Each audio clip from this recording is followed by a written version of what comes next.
Hey, what's up, guys? It's Ram from Team DFG. First of all, Happy New Year's, everyone. Welcome to 2021. And then I also want to say we are at the final day of our 5 days of content, and we're finishing it off with the Coffee Cup 3 finals, where we have Rayshawn on the left playing Virtual World versus Mick on the right playing Charmerstein. And I believe Mick will be starting us off because he won the dice roll. So let us begin. I'll let you guys know I'm familiar with what the Virtual World deck does and what it consists of, but there will be some times where I'm reading over the cards to make sure I don't cheat anybody or make sure I got everything down packed. So bear with me. But we're going to see Mick start off with the Spirit Charmer, so he discard his Scapegoat to set Awakening of the Possessed and add his Familiar Possessed area to his hand. So this will be start him off with a draw one and a 2150 beater that cannot be destroyed by card effects. So that's pretty cool for a start off play. So yeah, he will flip the Awakening. Well, he's gonna start for the Secret Village. Okay, you have to be careful with that because you might want to put your Spellcaster down first, just in case. But it doesn't hurt him here. So he's gonna draw one. So now he had set up where his opponent can't play spells. And he has a 21 beater with 2 set. And his 21 beater can't be destroyed by card effects. So now we're going to go to Rashawn's turn. Now let's see how he started off his turn. He started off his turn with Nyan on normal summon. Makes him flip the skill drain. Okay. Which unfortunately I don't think that does anything to the Virtual Worlds because they all literally have the same effect of where, like I think this one is GG. He's summoning out where they can target one of your Virtual Worlds on the board, send another Virtual card from the deck to the graveyard of a different type, and special summon that one out. So he's targeting the Nanyam to special out to GG and sending the Qulong from deck to graveyard, which the Qulong also has a graveyard effect, which that's pretty good as well. Where you can banish card from the graveyard and add one virtual monster from your deck to your hand and send one card from your hand to the graveyard. So now he's going to activate the Qulong's effect, and he's going to let him know that Secret Village does nothing to this because it's not on the board. So he's going to send from his hand after he adds a Virtual World monster. Just asking what the Awakening does.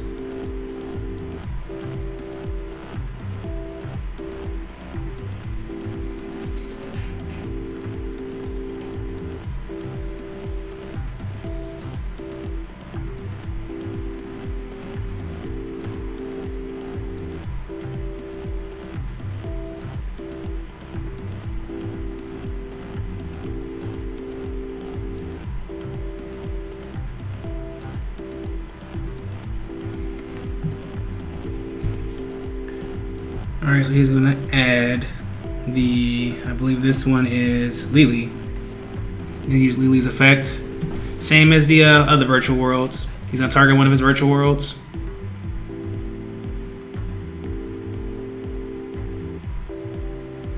I have a little cut there. Target one of his Virtual Worlds.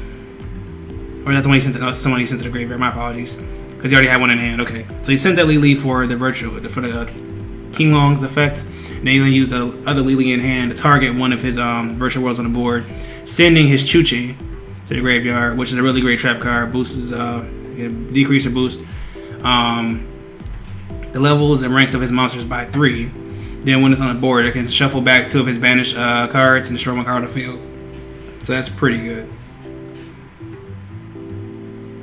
But I think he's going to just go overlay for 3.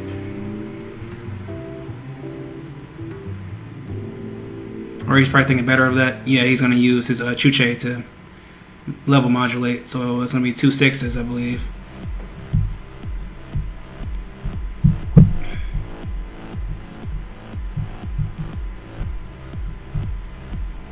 And overlaying Constellar M7. That's pretty good. So now what M7 does is he can detach one material from this card, target one monster on the field, or either play his graveyard or return it to the hand. But instead, he would use it for a beater over the era, and then swing directly with his GG. But he's gonna run to Drowning Mirror Force. Mick can get people all day with that. So he's gonna shuffle back the GG as well as the M7. So now he's starting off with nothing on the board again. So this might be a fine state for Mick because now he has, like I said, he doesn't have any virtuals on the board to keep his plays going. All Mick has to do is get Spellcaster and he's back online. Main phase 2, Harpy's Feather Duster.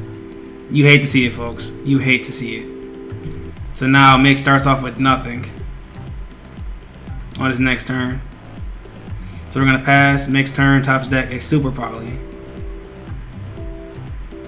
And we're just gonna pass it back. Well, that's not good. So starting off with the Pankratops. With the Pankratops. But I don't know if he can summon that because his opponent does not control more monsters than him. If I'm not mistaken. That might be an error on his part. Let me check real quick. Yeah, if your opponent controls more monsters than you do, you can special summon this card from your hand. So, that's a misplay right there. And then we're going to start off with normal summoning the GG.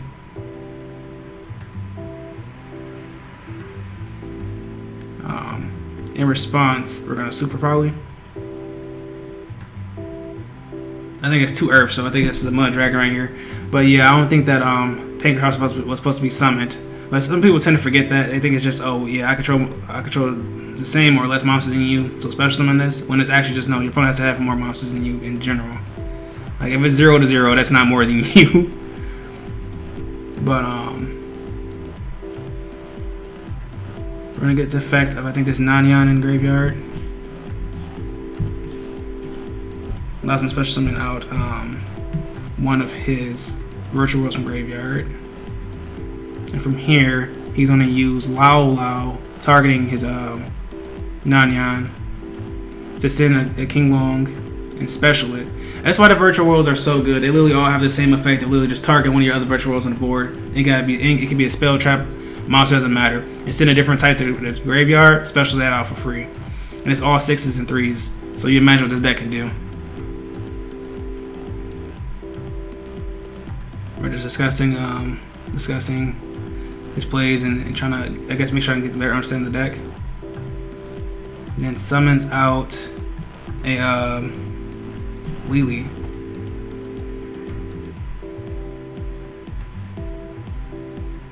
Off of his, is it the King Long effect?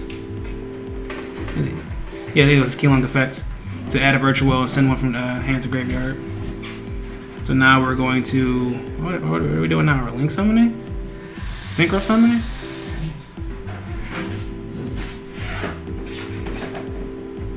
Yep, synchro summoning. Syncing for 9. It was looking like. Checking the graveyard. Vermilion Dragon Mech. Okay, so what this does is he can banish one tuner from his graveyard, destroy one card on the field. And since you just saw him synchro summon, so you know he has a tuner in the graveyard. He's probably going to destroy the Unpossessed. Because if he destroys the Mud Dragon, he's going to get an effect off. Because the Unpossessed is going to activate and give him another body, so he's just going to destroy the Unpossessed. Which is not looking very good for Mick here. He's just standing on this Mud Dragon. Then Lulu's effect is going to target the Lao Lao. Send the Chuche. And add the field spell, I believe. No, that's not the field spell, it's a continuous. My apologies, guys. And get the Chuche because of that card.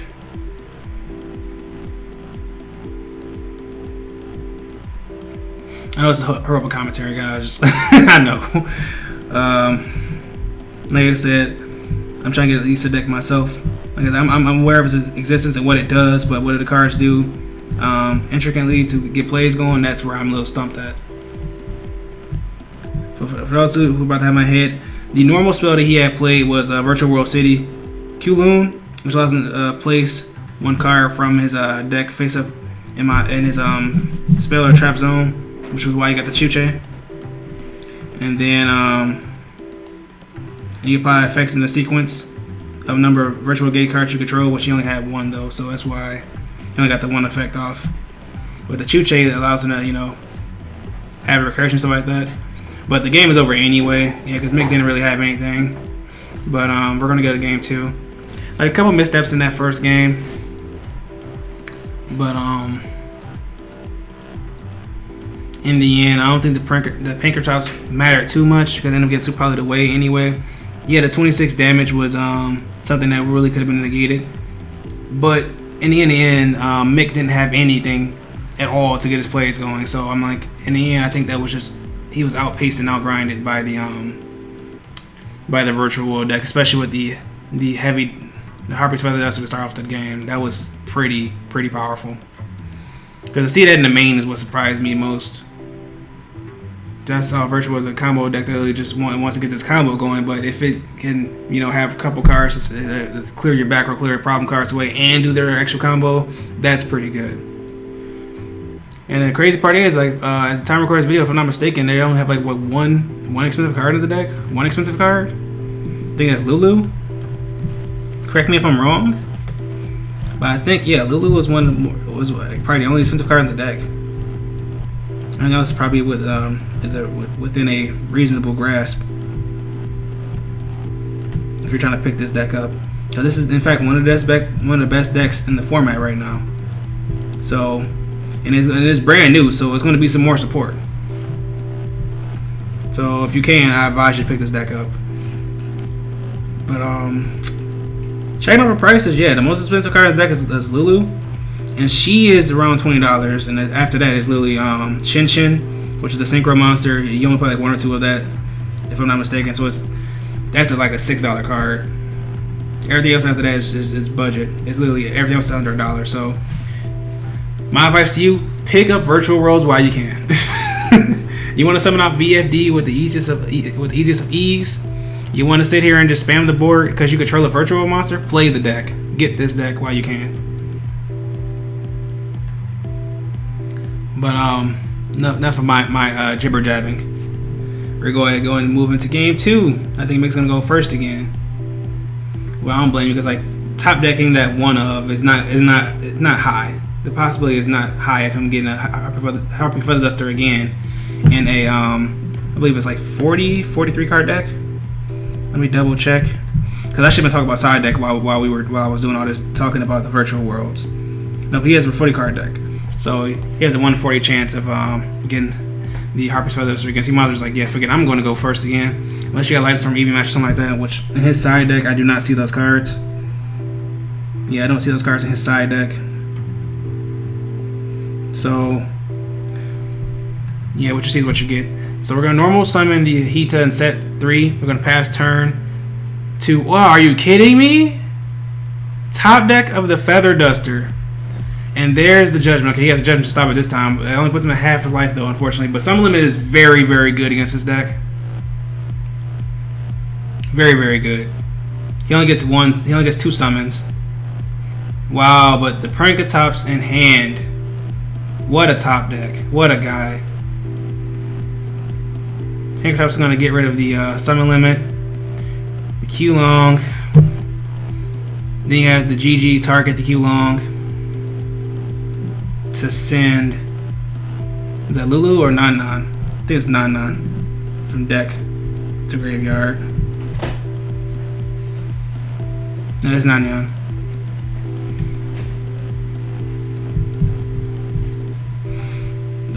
Two 1-ofs, the Pankratops and the Harpy's Feather Duster. That's pretty good.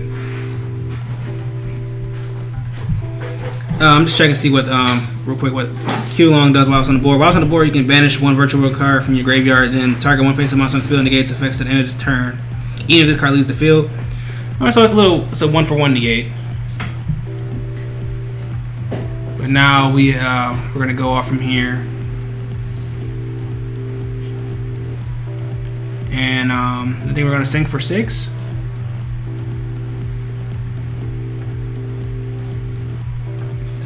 Yeah, for a Stardust Charge Warrior. Was going to be met by Crackdown. Yeah, no drawing cards. No, you don't get to draw. You don't. Yeah, because Crackdown would negate your effects and take you, so you wouldn't draw the card.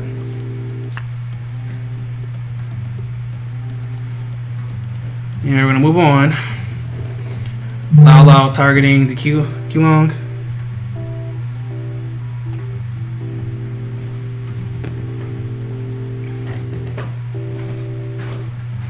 gonna send the Lao Lao.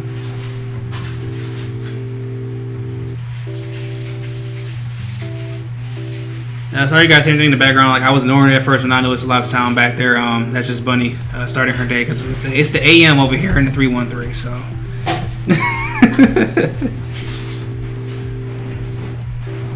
So now we have Gigi and Lao Lao on the board.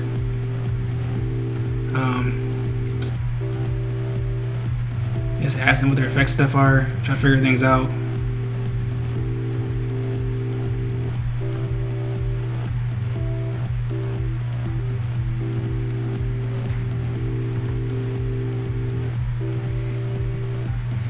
I think he's summoning out Shin Shin.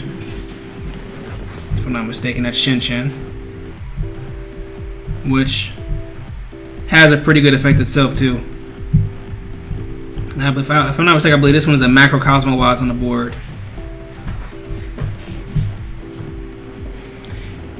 And got the Prank Toss 2 off of Monster Reborn. That's pretty good. But Shin Shin was on the board. Yep. Any card sent from the field to the graveyard is banished instead. Then once turn, that's once per turn.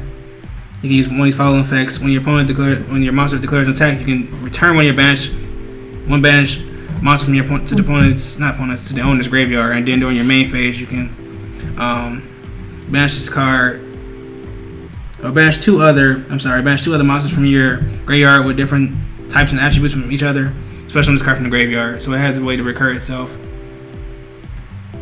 But no, it doesn't really matter right now. This little you see Rashawn breaking the board.